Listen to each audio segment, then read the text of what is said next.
Bom, olá meus amigos e amigas, aqui é o William Jacob, estamos iniciando neste momento mais um estudo das obras de Leon Denis, dando sequência ao nosso livro, o livro O Porquê da Vida, escrito por Leon Denis no ano de 1885 e que vem trazer aí profundas reflexões. E hoje nós iniciaremos o capítulo 4, intitulado por Leon Denis, Harmonia do Universo, e que ele vai iniciar de uma maneira muito bonita dizendo: como há em nós um princípio inteligente e racional, ou seja, nós temos inteligência e racionalidade, o encadeamento das causas e dos efeitos nos faz remontar para explicar-lhe a origem até a fonte de onde ele se origina. Essa fonte, na sua pobre e insuficiente linguagem, os homens a chamam Deus. Aqui é importante destacar que nós temos inteligência, nós somos seres inteligentes, criados. Essa inteligência, qual que é a origem dela? A origem é o pai e a mãe. Não, não é. Porque se assim fosse, a gente já nasceria com a mesma inteligência dos nossos pais, e isso é uma inverdade. A gente observa filhos mais ou menos inteligentes em relação àqueles que estão na condição ali de pais biológicos. E até dos pais de criação, para quem quer dizer que é a convivência. Então isso é um fato. A inteligência depende das células. Poxa, mas como assim? Não dá para realmente entender muito bem. Depende das oportunidades que a pessoa teve na vida. E aqueles que não tiveram tantas oportunidades e que ainda assim demonstram desde cedo uma inteligência diferente daquela que é observada nas demais pessoas. Então a gente remonta naturalmente, como já foi dito em outros estudos, a questão da reencarnação. Só que se a gente for voltando e voltando e voltando, a gente vai chegar numa fonte de que, nós somos criados por Deus. Então Deus nos criou. E como nós somos seres inteligentes, né, nós viemos aí do princípio inteligente que foi passando pelos estágios, né, como o próprio Kardec traz ali, sem muitos detalhes, na questão 540, né, do átomo ao arcanjo. O arcanjo já passou ali já foi um átomo, de certa forma.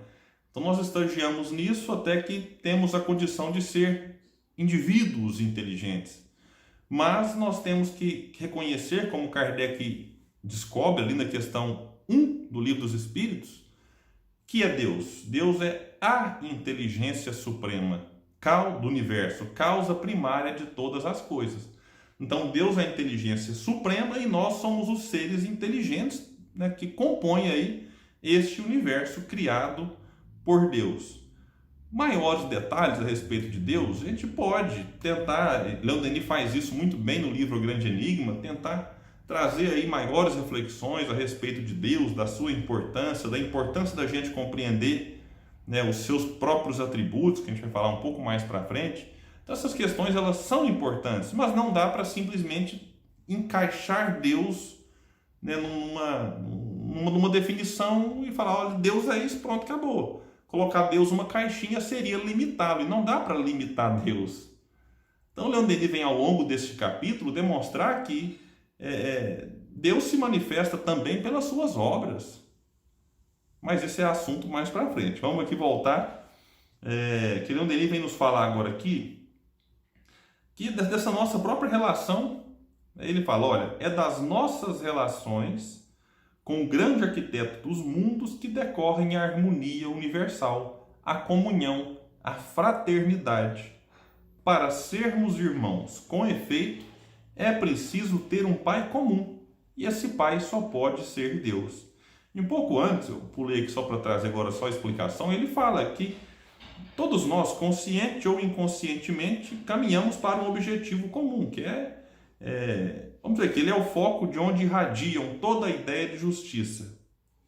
Então, eu não consigo não ler, porque é tão bonito, então eu ficar explicando aqui tem hora que é muito pior, né? Ele é o foco de onde irradiam toda a ideia de justiça, de solidariedade e de amor. O objetivo comum para o qual todos os seres se encaminham, consciente ou inconscientemente. Então, todos estamos numa marcha, para falar assim, em direção a Deus, fica parecendo que a gente está desligado dele. Mas eu acredito que é no sentido de ter uma compreensão, ampliar a própria consciência a respeito da vida. ampliar a própria consciência a respeito de Deus.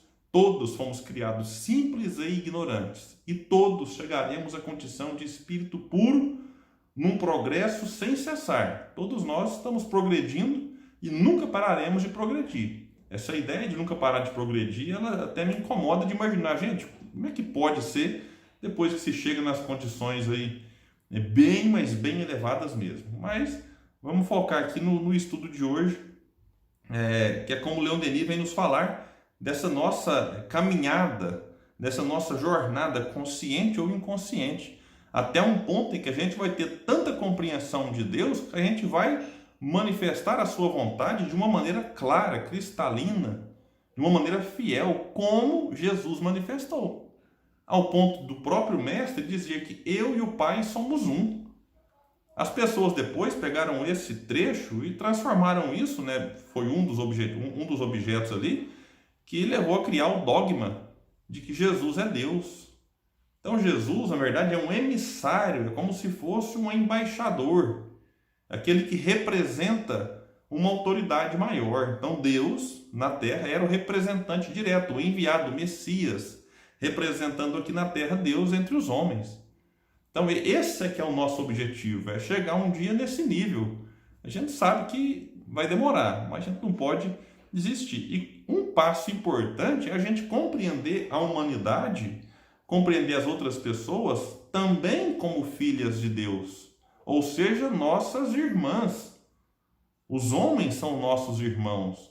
E se eu olho para o outro como eu olho para um irmão, e a gente entende que, não é porque ele é de outro país, de outra religião, de outra, de outro gosto, de outro time de futebol, ele tem uma outra orientação político-partidária, ele defende um candidato que eu não gosto, então por isso não merece a minha ajuda, as minhas preces, a minha mão estendida. Se eu olho o outro com essa quantidade de barreiras e de fronteiras que a nossa sociedade muitas vezes estabelece, eu distancio da prática daquilo que Deus espera de nós.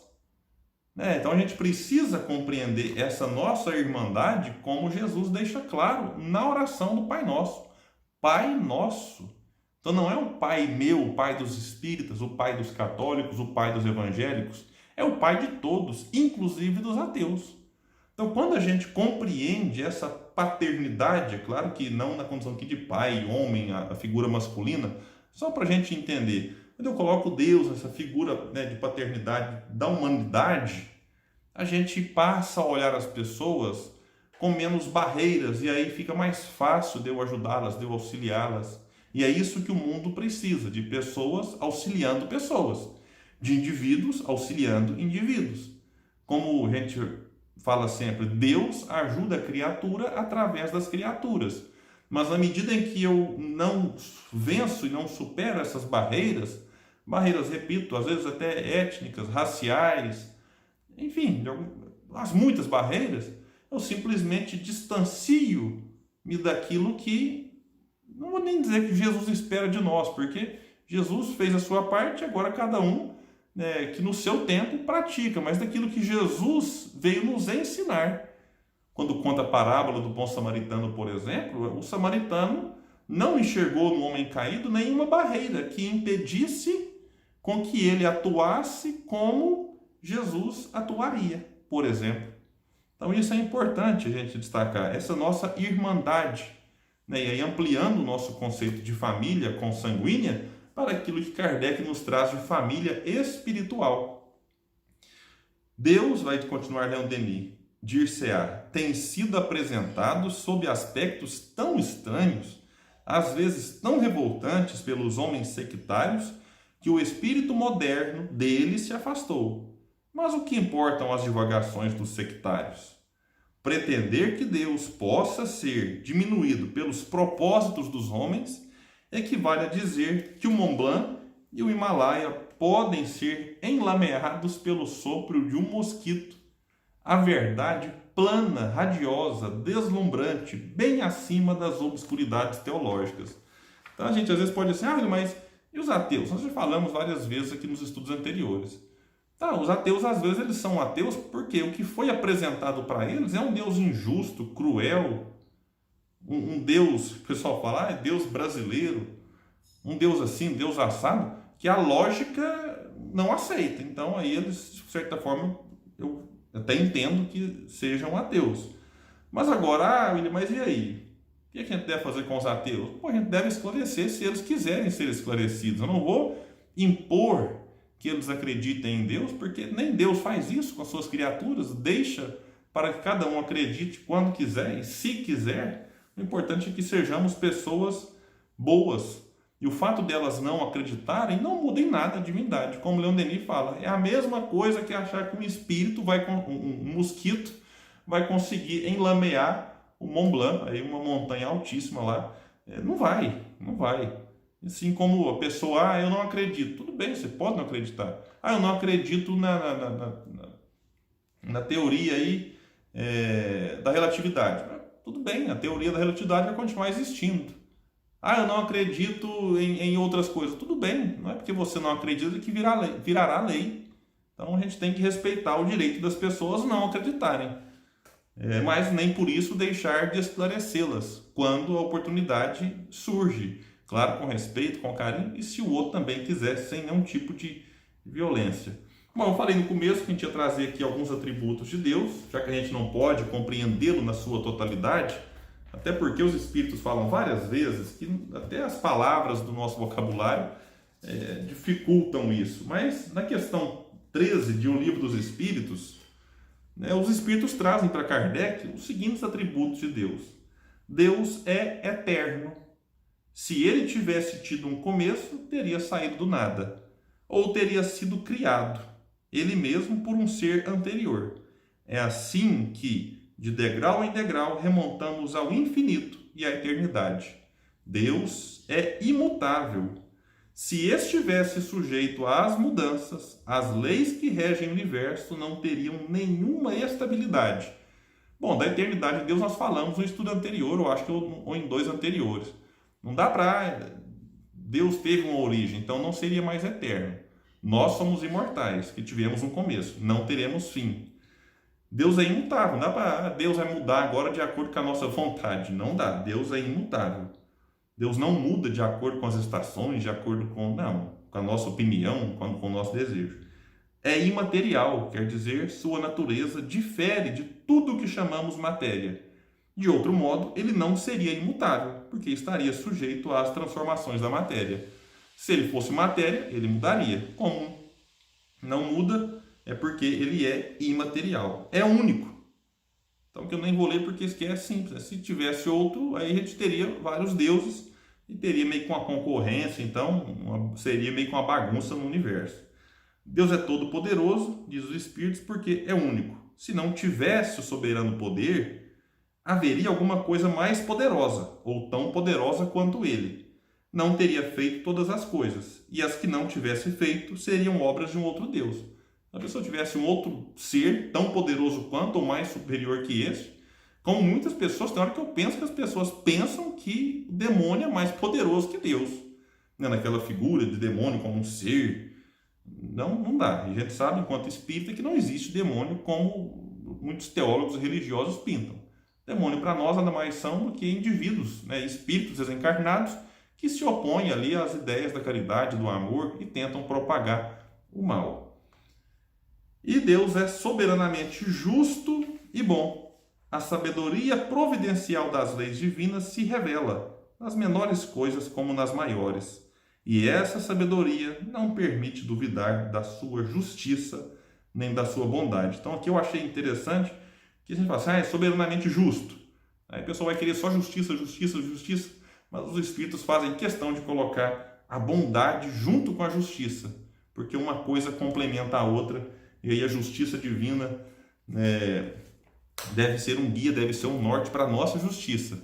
A justiça humana muito falha, mas que na medida que a gente compreender que a justiça ela envolve várias coisas, Kardec trabalha no Livro dos Espíritos de maneira mais detalhada. Mas eu preciso então pensar que se eu atinjo o outro, se eu firo o outro, eu de certa forma estou aí quebrando esta lei que Kardec inclusive coloca lá no Livro dos Espíritos como a lei de justiça, amor e caridade, demonstrando que não só nos atributos de Deus, mas também nas suas leis divinas, esse amor e essa justiça estão vinculados diretamente. Bom, meus amigos, muito obrigado pela participação e até o próximo estudo das obras de Leon Denis.